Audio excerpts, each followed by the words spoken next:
Assalamualaikum warahmatullahi wabarakatuh. Perkenalkan, nama saya Tia Agustianisi dengan NIM 2011102040, Prodi Manajemen Pendidikan Islam Lokal 2. Di sini saya akan membacakan jawaban hasil ujian akhir semester Filsafat Pendidikan Islam. Baik, langsung saja saya mulai dari nomor 1. Jelaskan pengertian filsafat pendidikan Islam dari segi onkologi, epistemologi, dan aksimologi. Langsung saja. Secara bahasa, filsafat adalah cinta, menyenangi kebajikan, senang akan sesuatu yang sebenar-benarnya. Sedangkan orang yang senang, pecinta, penyuka akan kebenaran, kebijaksanaan, dan hikmah disebut filsuf. Saya akan menjelaskan dari berbagai segi. Yang pertama ada segi onkologi. Onkologi terdiri dari dua subkata, yaitu ontos dan logos. Ontos berarti ilmu berwujud, logos berarti ilmu. Jadi dapat dikatakan onkologi adalah ilmu atau teori tentang wujud hakikat yang ada. Dalam konsep filsafat ilmu Islam, segala sesuatu yang ada meliputi yang nampak dan yang tidak nampak. Yang selanjutnya ada segi epistemologi. Epistemologi berasal dari kata epistem yang berarti pengetahuan dan logos yang berarti ilmu. Jadi dapat dikatakan epistemologi adalah ilmu yang membahas tentang pengetahuan dan cara memperolehnya. Epistemologi disebut juga teori pengetahuan, yakni cabang filsafat yang membicarakan tentang cara memperoleh pengetahuan, hakikat pengetahuan, dan sumber pengetahuan. Dengan kata lain, epistemologi adalah suatu cabang filsafat yang menyorot atau membahas tentang tata cara, teknik, dan prosedur mendapatkan ilmu dan keilmuan. Tata cara, teknik, atau prosedur mendapatkan ilmu dan keilmuan adalah dengan metode non-ilmiah, metode ilmiah, dan metode problem solving. Selanjutnya, atau yang terakhir dari segi aksimologi. Landasan aksimologi adalah berhubungan dengan penggunaan ilmu tersebut dalam rangka memenuhi kebutuhan manusia. Berikut manfaatnya bagi kehidupan manusia. Dengan kata lain, apa yang ada di sumbangan ilmu terhadap pengetahuan ilmu itu dapat meningkatkan kualitas hidup manusia. Baik, langsung saja saya lanjutkan nomor 2.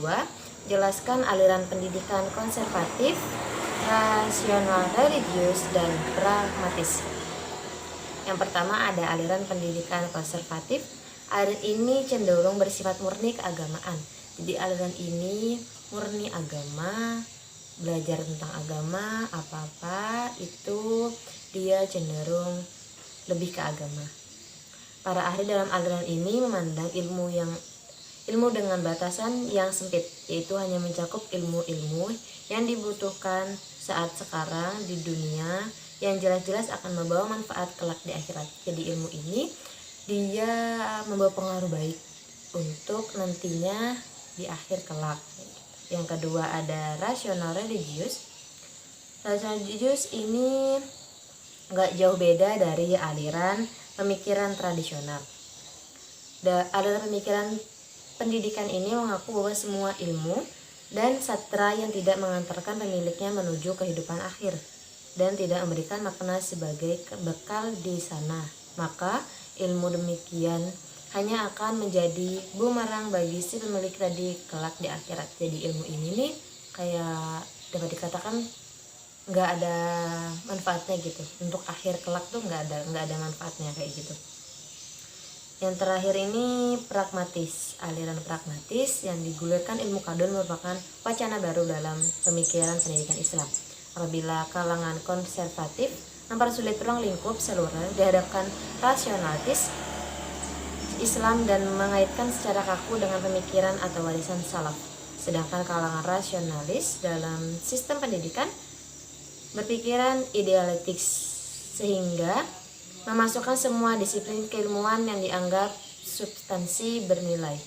Maka ilmu kaldun mengkoordinir ragam jenis keilmuan yang nyata terkait dengan kebutuhan manusia, baik berupa kebutuhan spiritual maupun kebutuhan material dan jasmani. Baik, saja saya lanjut nomor 3. Ada beberapa tokoh yang menawarkan konsep pendidikan Islam seperti Al-Ghazali, Ibnu Khaldun, Kiai Hasyim Asy'ari, Al-Zarnuji, dan Abdul Nasihul Ulwa.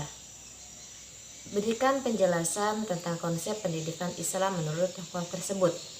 Baik, yang pertama kita mulai dari menurut Al-Ghazali, pendidikan Islam yaitu pendidikan yang berupa bentuk pembentukan insan paripurna, baik di dunia maupun di akhirat kelak. Menurut Al-Ghazali pula, manusia dapat mencapai kesempurnaannya apabila mau berusaha mencari ilmu dan selanjutnya mengamalkannya melalui ilmu pengetahuan yang diajarinya. Maksudnya pengetahuan yang dipelajari. Jadi dia itu mendapatkan ilmu dan dia menyalurkan ilmunya kembali. Menurut ilmu Khaldun, pendidikan harus berupa untuk melahirkan masyarakat yang berkebutuhan serta berusaha untuk melestarikan eksistensi masyarakat selanjutnya. Pendidikan akan mengarahkan kepada pengembangan sumber daya manusia yang berkualitas. Jadi kalau misalnya yang ilmu Khaldun ini kayak membawa, pendidikan itu dapat membawa manusia itu menuju yang kayak berkualitas, lebih berkualitas dari sebelumnya kayak gitu. Kalau menurut Kiai Hasyim Asy'ari, pembentukan manusia sebagai sosok yang penuh dengan pemahaman secara benar, sempurna terhadap ajaran-ajaran Islam dan mampu mengkualitasi dalam kehidupan sehari-harinya sehingga dapat konsisten meskipun pemahaman sebuah ilmu itu penting.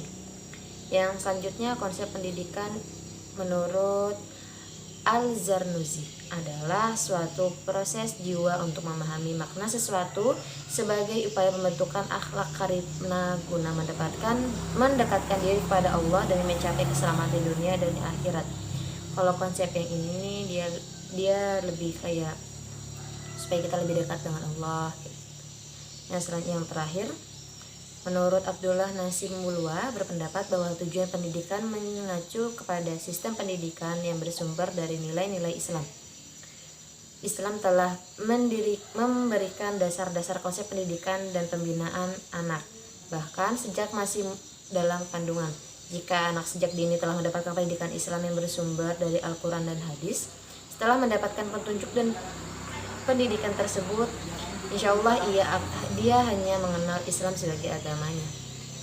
Jadi dia sudah mendapatkan ilmu Islam atau materi-materi yang berbaur dengan Islam dari sejak dini, dan saat dia dewasa dia akan menganggap bahwa agama Islam hanyalah agama Islam. Dan selanjutnya nomor 4, jelaskan ciri khas dari filsafat pendidikan idealisme, filsafat religius, filsafat materialisme, filsafat pragmatisme, filsafat eksistensialisme, filsafat progresivisme, filsafat perennialisme, filsafat esensialisme, serta bagaimana kontribusinya terhadap pendidikan agama Islam. Langsung saja, yang pertama, kita mulai dari filsafat pendidikan idealisme. Adalah suatu aliran filsafat pendidikan yang berpaham bahwa pengetahuan dan kebenaran itu paling tertinggi, ialah ide-ide atau gagasan. Nah, ide itu berasal dari diri kita sendiri, bukan dari orang lain, bukan juga gaib. Ciri aliran ini yaitu mengevaluasi. Jadi dari filsafat pendidikan idealisme ini lebih kayak ide-ide yang muncul dari kita sendiri, tidak meniru-niru orang lain kayak gitu. Yang kedua, dari aliran filsafat pendidikan realisme. Realisme adalah pendapat atau pandangan bahwa semua benda yang tampak itu adalah nyata, real, bukan hanya bayangan. Realisme bersifat objektif, tersusun atas materi dan hukum alam. Dalam aliran ini nih, semua benda yang tampak itu berarti nyata gitu. Dan dia masuk akal gitu. Dan yang ketiga, materialisme berasal dari dua kata, yaitu materi dan isme. Ciri-ciri materialisme, segalanya berasal dari satu, yaitu materi. Tidak mengakui alam gaib sebagai alat pencari ilmu, memposisikan ilmu sebagai pengganti agama dan hukum, menjadikan tabib manusia sebagai akhlak. Kalau materi ini nih, dia lebih kayak mendalami materi, mencari-cari materi kayak gitu, dan tidak percaya alam-alam gaib kayak gitu untuk mendapatkan materi. Kalau yang filsafat Pragmatisme ialah filsafat yang berorientasi pada hasil akhir atau nilai akhir. Jadi filsafat ini nih kayak lebih ke hasil akhirnya kayak gitu. Dia nggak gimana ya, intinya dia ini hasil akhirnya yang diperlihatkan. Aliran filsafat berikutnya yang eksistensialisme merupakan suatu cabang alir filsafat yang memiliki suatu pandangan bahwa hayat manusia adalah suatu eksistensi dari manusia itu sendiri. Itu karena manusia akan memiliki sebuah esensi jika mereka lebih dulu eksis dalam dunia nyata dan eksis dalam muncul ketika ia sudah mati. Aliran progresisme ini lebih mengutamakan masa depan, ataupun ciri-ciri aliran ini manusia mampu menghadapi lingkungan yang bersifat kompleks dan dinamis. Aliran ini lebih kayak cenderung ke masa depan, itu mempersiapkan diri untuk ke masa depan, untuk masa yang akan datang kayak gitu. Aliran perennialisme ini memiliki ciri khas yaitu mengambil suatu jalan regres atau kembali pada nilai-nilai pendidikan dan prinsip dasar pendidikan pada masa lampau. Aliran ini menyatakan bahwa suatu realita memiliki sebuah tujuan tertentu. Aliran ini nih kayak lebih walaupun kita sudah di zaman sekarang, dia tetap menggunakan pendidikan di zaman dahulu kayak gitu. Terus yang terakhir ini eksistensialisme pertama-tama muncul dan merupakan reaksi terhadap simbolisme mutlak dan dogmatis abad pertengahan. Realisme modern yang menjadi salah satu eksponen ini. Titik berat tinjauannya adalah mengenai alam dan dunia fisik. Sedangkan idealisme modern sebagai eksponen yang lain, pandangan-pandangan bersifat spiritual dan kualitas dari pengalaman terletak pada dunia fisik. Langsung saja saya lanjut nomor 5 yang terakhir. Coba Anda analisis dan beri tanggapan mengenai konsep merdeka belajar dalam perspektif filsafat pendidikan Islam. Merdeka Belajar menjadi salah satu program inisiatif Menteri Pendidikan dan Kebudayaan Nadiem Makarim yang ingin mencapaikan suasana belajar lebih terlihat aktif dan lebih happy kayak gitu. Merdeka Belajar ini bahwa proses pendidikan harus menciptakan suasana yang membahagiakan. Salah satunya keluhan soal banyaknya peserta didik yang dipatok oleh nilai-nilai tertentu. Merdeka Belajar adalah kemerdekaan berpikir, terutama esensi kemerdekaan berpikir ini harus ada pada guru dahulu. Maksud dari Merdeka Belajar ini nih, khususnya dari Pak Nadiem Makarim ini menciptakan konsep ini supaya saat belajar tuh siswa lebih merasa happy kayak gitu, siswanya lebih senang dalam belajar. Baik, sekian pembacaan jawaban hasil ujian akhir semester saya, kurang lebih mohon maaf. Assalamualaikum warahmatullahi wabarakatuh.